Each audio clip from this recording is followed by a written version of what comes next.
বেগুনটা ধুয়ে আমি প্রথমে পিস করে বেগুনটা কেটে নিলাম, দু টুকরো করলাম। আজকে আমি বেগুন বাহার বানাবো, ওই জন্য আমি বেগুনটাকে এইভাবে কেটে পিস করে নিচ্ছি। এবার বেগুনটাকে ধুয়ে নেবো আরেকবার। বেগুনটাকে ধুয়ে নিলাম। এবার বেগুনটাকে আমি নুন হলুদ মাখিয়ে নেবো। এবার আমি কড়াইটা চড়ালাম, গ্যাস ওভেনটা অন করলাম। এবার আমি কড়াইতে তেল দিলাম, খুব অল্প তেল দিলাম, কারণ তেলটা বেশি শরীরের পক্ষে যাওয়া ভালো না, তাই জন্য আমি অল্প তেল দিলাম। বেগুনটাকে নুন হলুদ মাখিয়ে রাখি, খুব একটা বেশি তেলের দরকার হয় না। ঠিক আছে, তেলটা আবার গরম হয়ে গেছে। এবার আমি বেগুনগুলোকে দিতে চাই। বেগুন বাহার বানানোর জন্য আমি দুটো বেগুন নিয়েছি। এবার সেই দুটো বেগুনই আমি বেগুন বাহার করবো। এখন বেগুনটা ভাজতে আমার একটু টাইম লাগবে, আর বেগুনগুলোকে আবার উল্টে দিচ্ছি।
এবার আমার বেগুনগুলো ভাজা হয়ে গেছে, আমি গ্যাসটা বন্ধ করে দিচ্ছি। গ্যাস ওভেনটা বন্ধ করে দিলাম। বেগুনগুলোকে আস্তে তুলে নিচ্ছি। আমার সব বেগুন ভাজা হয়ে গেল। এই যে আমার বেগুনগুলো ভাজা হয়ে গেল।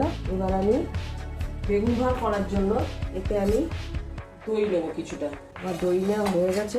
এরপর আমি এতে কিছুটা পরিমাণে হলুদ, কিছুটা এতে লঙ্কা গুঁড়ো দিতে হবে। লঙ্কা কুচোটা বা লঙ্কায় দিলে হবে না, এটা একটু লঙ্কা গুঁড়ো দিতে হবে, কারণ মিক্স করার জন্য আমাকে লঙ্কা গুঁড়ো দিতে হবে। 1 টিস্পুন লঙ্কা গুঁড়ো দিলাম। এবার একটু নুন দেবো, এবার একটু চিনি দেবো। এইবার আমি মিশ্রণটিকে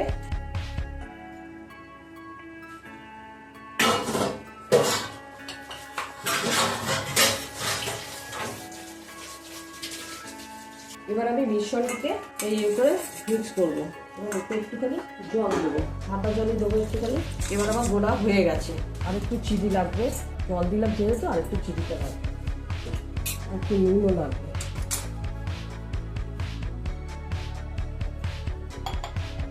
এবার ওরা আমি কাটাই করে বেশ করে ভুলে নেবো।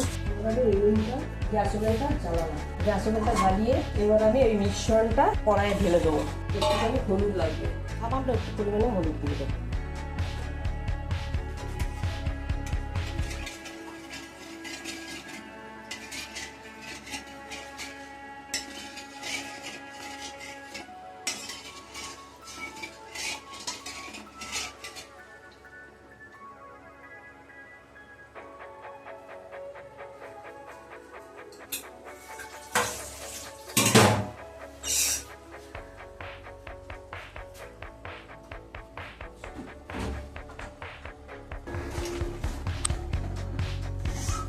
এবার যেহেতু ইয়েটা গরম হচ্ছে, আমি দইটা ঢেলে দিয়েছি কড়াইয়ে। এবার বেগুনগুলোকে একের পর এক দিয়ে দেবো।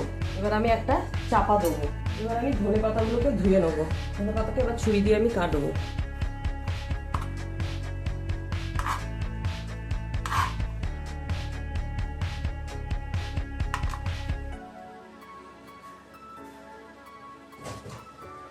এবার আমি বেগুনের ঢাকনাটা খুলছি, আর একটু হবে, আমি আবার ঢাকনাটা চাপা দিয়ে দিলাম।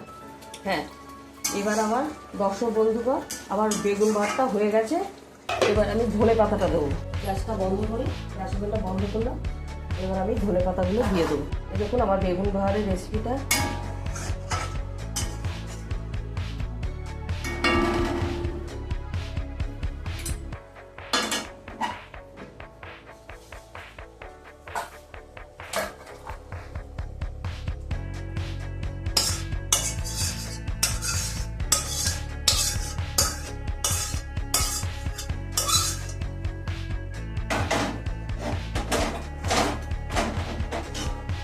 দর্শক বন্ধুগণ, এই দেখুন আমার রেসিপিটা হয়ে গেছে। এখন আমি আর একটা রেসিপি নিয়ে আসব আপনাদের সামনে। সেটা হচ্ছে মানে ছোলা বড়া করে তরকারি, মানে ঝাল, ছোলার বড়া করে তারপরে ওটা ঝাল করব। আমি একটু কিছুক্ষণ বাদে আমি আসছি। দর্শক বন্ধুরা, আপনারা দেখতে থাকুন। প্রথমেই মানে আপনারা সাবস্ক্রাইব, যদি রেসিপিটা ভালো লাগে আপনারা লাইক, শেয়ার এবং সাবস্ক্রাইব করে দেবেন। আর যদি কোনো ভুল ত্রুটি কিছু থাকে তাহলে আমাকে কমেন্ট করে অতি অবশ্যই জানাবেন, তাহলে আমি খুব খুশি হব। মানে আপনারা এটা দেখুন, খুব সহজ রেসিপি, কিচ্ছু লাগবে না, মানে খুব সহজ উপকরণ এবং করাও খুব সহজ। মানে তাড়াতাড়ি এটা হয়ে যাবে। অল্প তেল, বেগুন ভাজায় যেমন অনেক তেল দেয়, আমি খুব কম তেলে সব কিছুতেই রান্না করি, কারণ ফুড ভ্যালুটা দেখি। ঠিক আছে, মানে আমি রং চঙে মানে যতটা না হয় আমি সেরকম কুচি করতে চাই না। লঙ্কা গুঁড়ো খুব কম ইউজ করি, আমি কাঁচা লঙ্কাই বেশি ইউজ করি। রাত্রি দর্শক বন্ধুরা।